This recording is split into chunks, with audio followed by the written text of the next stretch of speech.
Yo,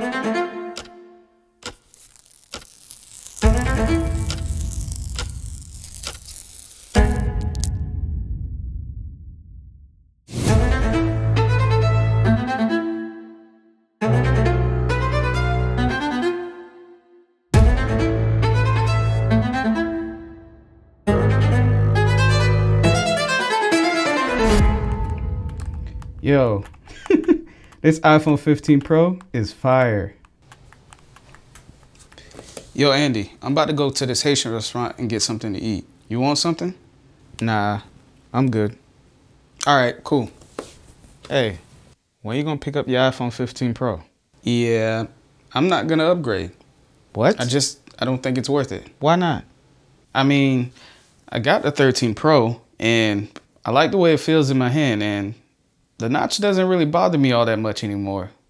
Plus, I have the Pro Motion display, so I don't see the need to upgrade right now. The titanium build, the action button, the USB-C port. That's a good place to start. Yeah, I'm still not sold. I mean, it's just an incremental upgrade anyway. The 13 Pro to the 14 Pro was an incremental upgrade. This is a little bit more. How?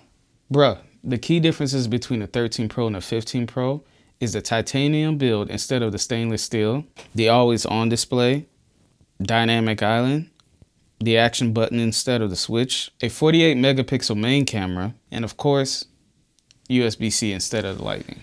Still not. All right, give me about 10 minutes. We'll dive into each area, figure out if it's worth the upgrade or not. And if it isn't, I'll subscribe to your YouTube channel and drop a like on your next video. Deal. And if it is, I'll subscribe to your YouTube channel and like this video. Don't forget the notification bell. I won't if you won't. All right, let's talk about this new titanium build. It has this nice brush finish along the frame of the phone, and the edges are slightly curved, making it more comfortable to hold in the hand. Unlike the 13 Pro's glossy, sharper edges, it's smoother and noticeably lighter as well. So, no more bruised pinky supporting the heavier iPhone 13 Pro. Yeah, my pinky does get sore quite a bit, but it heals super fast, so it's not that big of a deal. Plus, that titanium build ain't that great. I mean, I hear the glass breaks super easy on it now. True, but don't you put a case on all your phone, regardless of the build quality? Yeah, but I rest my case. You're gonna put a case on it anyway, so it doesn't make that much of a difference. Yeah, whatever. So why you went with the blue one instead of the natural titanium? I heard that that's the crowd's favorite. To be honest, I was a little nervous picking it up. I normally go for the space gray or the black if it's available, but I wanted to switch it up a bit, and I'm glad I did. It looks really good in person, and I'm getting this stealthy vibe from it, and I like it. I feel like I made the right choice going with the blue titanium.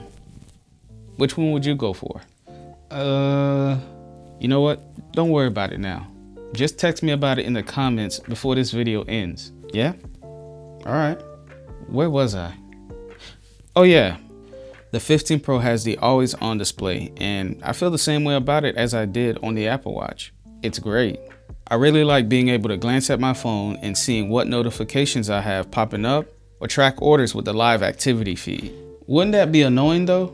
Every time I walk by the phone, I would think that someone was calling me or a notification just went off. It does take some time to get used to, but I got over it pretty quickly. And if you don't like it, you can always turn it off in the settings. I bet that put a strain on your battery though. Battery life has actually been good. I usually end the night with about 30% with normal use. You know, doom scrolling on TikTok, Instagram, Twitter, the occasional gaming, YouTube here and there. You know, the usual. And that's with the always on display being turned on. Well, that doesn't sound that bad, but what about that dynamic island? Now, remember, I told you I don't have a problem with the notch. Well, the only problem I have with the notch is when I'm trying to watch a YouTube video and want to full screen it, and the notch just butchers the viewing experience. So, I mean, that sucks. Right. And other than that, it's just dead space on your screen that you couldn't care less about until Apple came out with Dynamic Island. So basically, Apple took that useless dead space that I mentioned earlier and shrunk it into a small pill-shaped cutout and brought a ton of functionality to it. From tracking deliveries and flight info to interacting with the music app or viewing the battery status of your headphones when they're connected. That sounds useful and fun to use. Yep. And it changes in size depending on what app you're interacting with. I found it useful for screen recordings for videos like this, tracking timers and delivery orders, and I even find myself staring at the waveforms when I'm on a call. I don't know why, but I find it oddly satisfying. Weird, but I think I get it. Dynamic Island is fire, man. I can't wait to see what else they do with it. True, but I think the action button is the most customizable upgrade that came with the 15 Pro. It is, and I've enjoyed using it. You have several predefined options that you can map it to. You also have shortcuts, which opens up more possibilities if you're familiar with the app.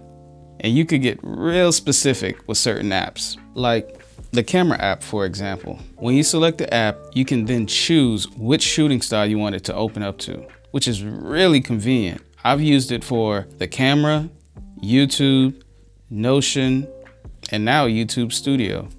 And it's so quick to get to. It doesn't take much effort to go in and change it. Just go in settings, look for the action button section, and switch it to something else. Just that simple. My one issue though with the button is where it's placed. It's right above the volume button, same as where the silent switch used to be, which sucks because I feel like it's a bit out of reach for most people and might lead to it becoming forgettable, like the silent switch. I don't know about that. If you think I'm lying, ask yourself, when was the last time you hit the switch on purpose? I'll wait. You said something about the camera having like a bigger lens, right? Or something like that? No. The 15 Pro has a new 48 megapixel camera over the 13 Pro's 12 megapixels, which means you'll get higher quality photos with more detail and color. Okay, that sounds good, but let's put your camera where your mouth is. Let's go outside and take some pictures and we'll see which is better. I'll do you one better. Let's bring the viewers in on this. Hey, we're gonna show you some photos and you're gonna let us know which one you think was taken on the 15 Pro and the 13 Pro. Let's see how many you get right.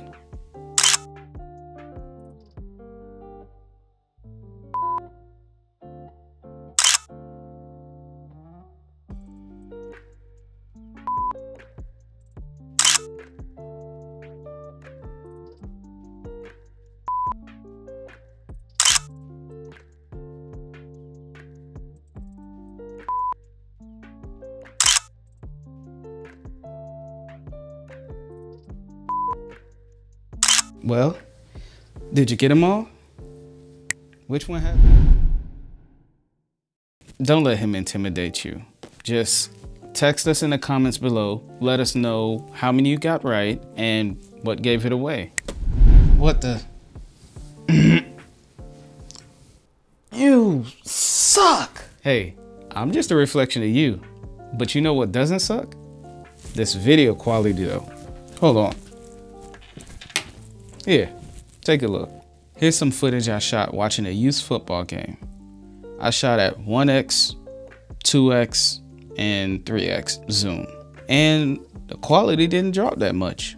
And keep in mind, I'm a good distance away while recording and still can see each player, where the ball was on the field, and in some cases, you can even see the numbers on the players' jerseys. You even get to see this little guy put the final nail in the coffin with his touchdown catch and run to seal the game. This was a long night for the home team. Yeah, they put a hurting on the home team. Why didn't you ask me to go with you? Some new perks of the video mode are action mode, which gives you a much smoother and stable shot. I use it to get a shot of this old couple celebrating on Halloween. Just look at them, having a good old time. I see what you did there. Apple Log is another perk. This lets you shoot your video in a flat dull looking profile to get the most detail out of the footage, so that when you make color adjustments later, that you'll have that detailed information to work with. Of course, if you do 0 amount of color correction, then this means absolutely nothing to you. It can only be used with ProRes at 30 frames per second. And if you want to shoot at 60 frames, you would have to connect an external storage to use the next thing we're gonna be talking about, the USB-C port. The biggest change from the 13 Pro to the 15 Pro, or even the 14 Pro to the 15 Pro, is the USB-C on the iPhone now. A lot of people didn't think it was coming, but here we are. And it's amazing. You can practically use one cord to charge all of your devices. But that's not all you can do with it. I mean, that's good enough for me. You can move images and videos to your external storage without an adapter. Let's say you ran out of space on your phone and your iCloud is full. Well, now you can easily use this method to free up some space on your phone. Oh, okay. You can also connect it You directly to a monitor just gonna keep to mirror going. your screen, using the right cables, of course. And you can also charge another device like a phone or I'm a just pair trying of to get this food earbuds. from this restaurant. Look, on paper, the differences between the 13 Pro and the 15 Pro aren't that big to warrant an upgrade. Sure, but the real world use opens up more opportunities, functionality, and makes it even more fun to use. Your phone can truly be whatever you want it to be. That, to me, is worth the upgrade. What do you think? Lou? He's gonna go get the 15 Pro. Hey, I hope you enjoyed this video just as much as I enjoyed making it. If you did, now would be the time to hit that like button. It means a lot to me, and it also helps YouTube promote this video to other tech tribers like you. Also, you made it this far, so I know you don't hate the video, so subscribe and hit the notification bell to see my latest videos when it drops. And if you're new here, welcome to the Tech Tribe. And as always, thank you guys for watching, and I'll catch you in the next one. Deuces.